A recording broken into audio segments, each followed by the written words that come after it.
Assalamualaikum warahmatullahi wabarakatuh. Perkenalkan saya Mita Indriani dengan NIM 2009 10302101 dari Prodi Sosiologi Fakultas Ilmu Sosial dan Politik Universitas Jember. Jadi pada video kali ini saya akan mempresentasikan sebuah materi yang bertema kebencanaan. Video ini saya buat untuk memenuhi salah satu tugas mata kuliah Sosiologi Kebencanaan yang diampu oleh Ibu Baik Lili Handayani, Esos M Sosio di kelas Sosiologi Kebencanaan S1. Baik, langsung saja kita mulai ke sesi penjelasan materi. Baik, langsung saja kita mulai penjelasan mengenai kebencanaan ini. Yang pertama ada definisi bencana. Bencana atau disasters adalah kerusakan yang cukup serius akibat fenomena alam luar biasa yang bisa disebabkan oleh ulah manusia sehingga menyebabkan timbulnya korban jiwa, kerugian material, dan kerusakan lingkungan yang dampaknya dapat melampaui kemampuan masyarakat setempat untuk mengatasinya, sehingga membutuhkan bantuan dari luar.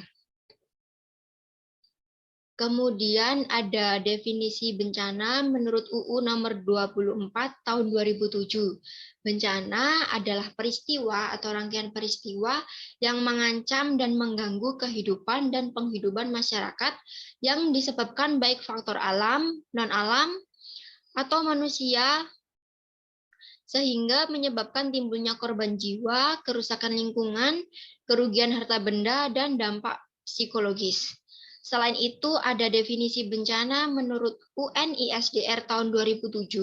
Bencana merupakan suatu gangguan serius terhadap keberfungsian masyarakat, sehingga menyebabkan kerugian yang meluas pada kehidupan manusia, baik dari segi materi, ekonomi atau lingkungan, dan gangguan itu melampaui kemampuan masyarakat yang bersangkutan untuk mengatasinya dengan menggunakan sumber daya mereka sendiri. Dari beberapa pengertian bencana tadi, bencana dapat diklasifikasikan menjadi beberapa, yakni ada berdasarkan jenisnya, berdasarkan terjadinya, dan berdasarkan aspek penyebabnya. Untuk yang berdasarkan jenisnya ini ada bencana alam dan bencana non-alam atau ulah manusia. Kemudian berdasarkan terjadinya, bencana alam ini ada yang terjadi secara perlahan atau slow onset, dan ada bencana yang terjadi secara mendadak atau sudden onset. Bencana alam yang terjadi secara mendadak ini contohnya ada gempa bumi. Dan yang terakhir ada klasifikasi bencana berdasarkan aspek penyebabnya. Ini ada geologi, hidrometeorologi, biologi, teknologi, dan lingkungan.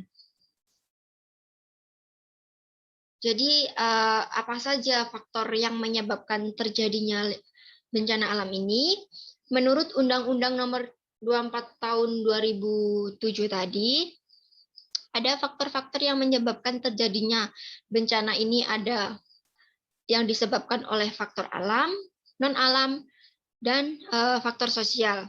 Bencana yang disebabkan oleh faktor alam ini adalah bencana yang diakibatkan oleh peristiwa atau serangkaian peristiwa yang disebabkan oleh alam, antara lain berupa gempa bumi, tsunami, gunung meletus, banjir, kekeringan, angin topan, dan tanah longsor. Sedangkan bencana karena faktor non-alam ini adalah bencana yang diakibatkan oleh peristiwa atau rangkaian peristiwa non-alam, antara lain berupa gagal teknologi, gagal modernisasi, epidemi, dan wabah penyakit.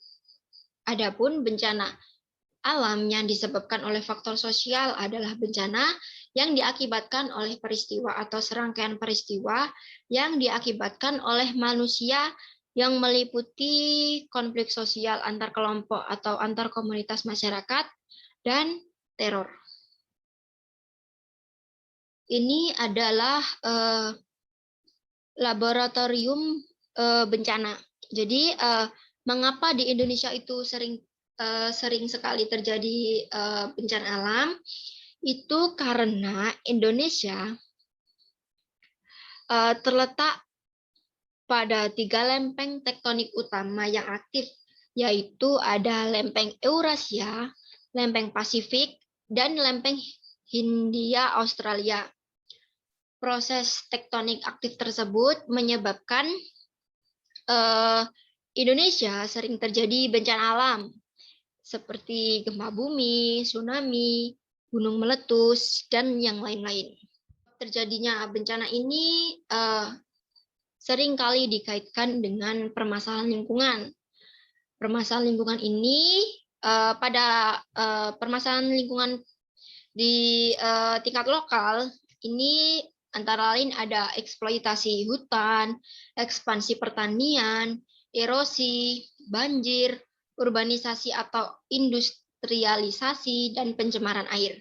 Kemudian permasalahan lingkungan pada tingkat regional ini antara lain ada deforestasi, kekeringan atau banjir, kebakaran hutan, penurunan lahan pertanian, dan polusi asap kebakaran.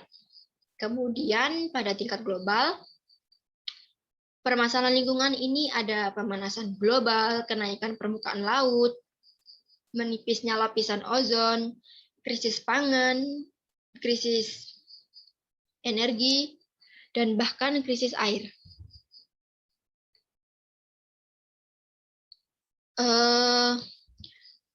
Adapun upaya penanganan pada bencana yang awalnya ini ada upaya penanganan pra bencana atau sebelum terjadinya bencana. Ini yang pertama ada penilaian risiko, yakni pemetaan daerah rawan dan analisis risiko. Yang pertama ada misalkan dibuat peta rawan longsor, peta wilayah rawan gempa bumi, peta wilayah rawan tsunami, peta persebaran gunung api di Indonesia, dan peta indeks resiko bencana. Yang kedua ada pendidikan dan pelatihan pada aparatur pemerintah dan masyarakat. Yang ini bisa dilakukan oleh Badan Penanggulangan Bencana, koordinasi program pelatihan antar instansi seperti Depdagri, LIPI, BMG, dan ITB, atau lembaga atau organisasi kemasyarakatan, UNDP, dan lembaga PBB lainnya. Yang ketiga ini ada pemberdayaan masyarakat. Kemudian yang keempat ini ada pedoman dan protap. Hal ini dapat dilakukan sebagai upaya untuk membangun mekanisme penanganan bencana yang efektif dan efisien. Upaya penanganan prabencana yang kelima ada peningkatan kewaspadaan masyarakat. Ini dapat melalui poster, leaflet, dan pada media massa. Kemudian yang keenam ada pengurangan resiko bencana. Bersama Bappenas ini menyusun rencana aksi nasional pengurangan resiko bencana. Ini ada upaya untuk koordinasi program pengurangan resiko bencana, pergeseran paradigma dari respon ke pengurangan resiko. Jika program pengurangan risiko bencana berhasil, maka korban dan kerugian akibat bencana dapat ditekan.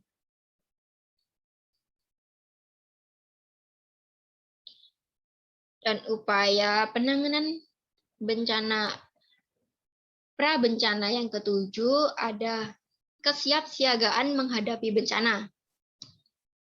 Ini dapat dilakukan melalui pembentukan satuan reaksi cepat penanggulangan bencana, ada identifikasi sumber daya, baik manusia, personil, peralatan, dan lain-lain. Yang ketiga, ada identifikasi kemampuan penanganan kedaruratan, penempatan logistik bantuan darurat sedekat mungkin dengan daerah bencana, dan juga diperlukan gudang atau depo. Kemudian melakukan pengembangan deteksi dan peningkatan dini, pembuatan contingency plan, dan gladi kesiapan penanganan bencana. Jadi ini bisa dilakukan seperti gladi, misalkan terjadi bencana dan ini dilakukan bersama masyarakat dan bahkan bisa dilakukan pada sekolah-sekolah itu ya. Jadi misalkan nanti memang terjadi bencana, jadi masyarakat itu sudah ada kesiapan terhadap kesiapan untuk menghadapi bencana ini.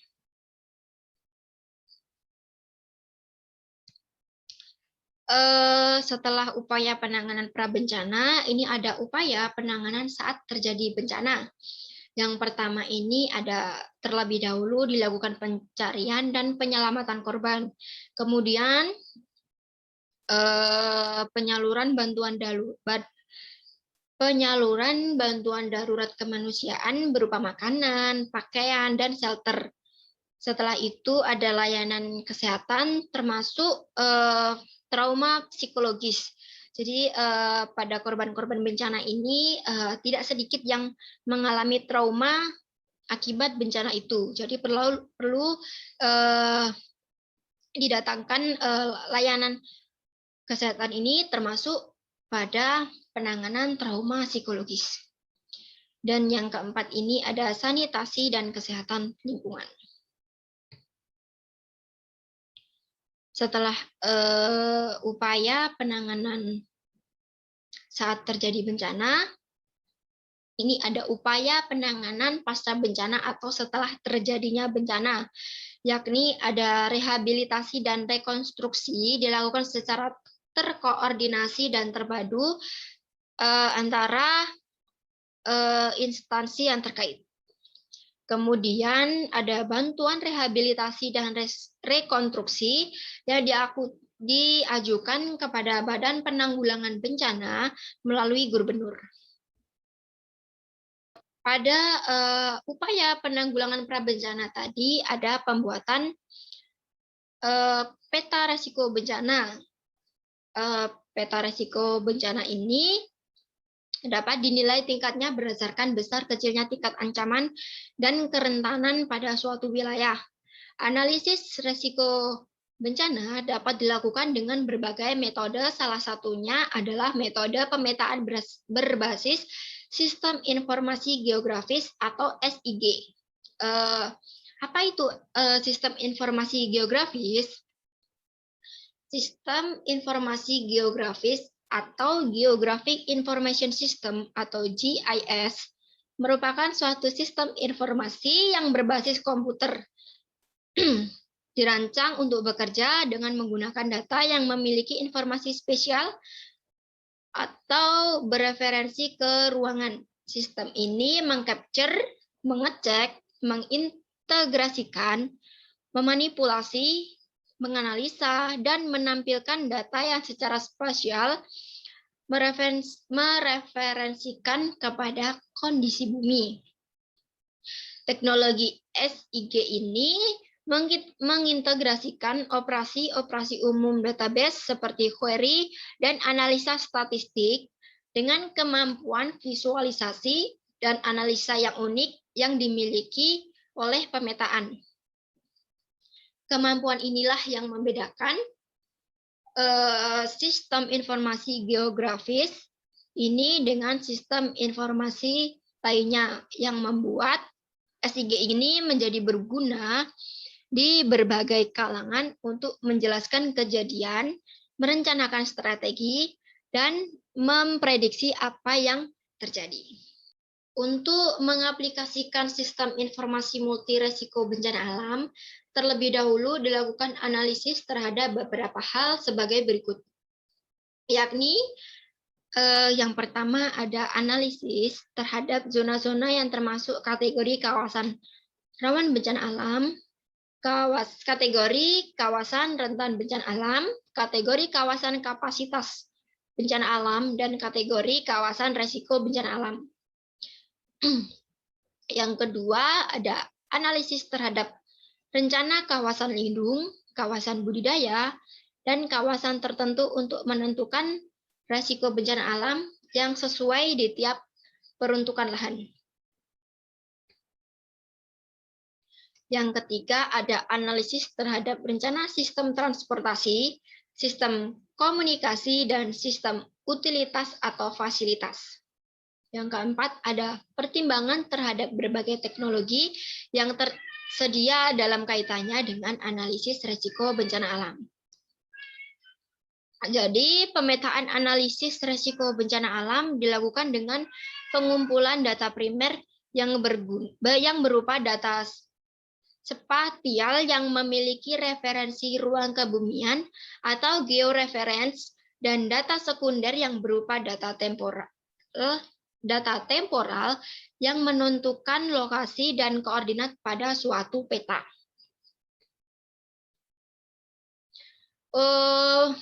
Setelah itu ada tahapan penyusunan peta risiko bencana yang awalnya ini dilakukan studi literatur dan pengumpulan data sekunder. Sumbernya ini baik dari buku, jurnal, data PODES, data dasar, peta geologi, peta tata guna lahan, peta tanah, peta morfologi, data demografi, dan morfologi. Kemudian setelah itu dilakukan analisis risiko bencana berdasarkan ancaman yang ada sebagai dasar awal untuk melangkah dalam melakukan analisis risiko berbasis peta atau GIS ini. Kemudian melakukan penentuan parameter berdasarkan data-data primer dan sekunder, yakni pada parameter ancaman, parameter kerentanan, parameter kapasitas yang dilakukan secara partisipasif pada suatu FGD. Setelah dijelaskan beberapa pengertian, faktor, jenis-jenis, dan upaya-upaya bencana ini, yang terakhir ada dampak bencana. Dampak bencana ini antara lain ada korban meninggal dunia, korban luka, kerusakan properti atau harta benda, kerusakan lahan, hewan dan tanaman. Yakni pada kerusakan lahan ini dapat misalkan pada bencana alam Gunung Merapi, yang tentunya laharnya itu kan dapat menyebar dan mengakibatkan kerusakan pada lahan yang terlewati oleh lahar-lahar panas itu. Kemudian ada kerusakan hewan, banyak sekali hewan-hewan yang menjadi korban dan mati akibat bencana alam ini. Kemudian yang paling rentan ini ada tentunya kerusakan tanaman. Kemudian ada dampak bencana, ada hilangnya produksi. Akibat dari bencana ini, tentu saja aktivitas manusia pun menjadi terhenti, sehingga dapat menyebabkan hilangnya produksi. Akibat hilangnya produksi ini, kemudian terjadilah hilangnya penghidupan atau mata pencaharian masyarakat yang terdampak bencana ini. Setelah itu ada hilangnya pelayanan publik, bisa disebabkan karena kerusakan gedung-gedung misalkan, sehingga dapat menyebabkan hilangnya pelayanan publik. Kemudian ada kerusakan sarana dan prasarana serta infrastruktur, kerugian ekonomi, dan yang terakhir ini ada dampak sosial dan psikososial.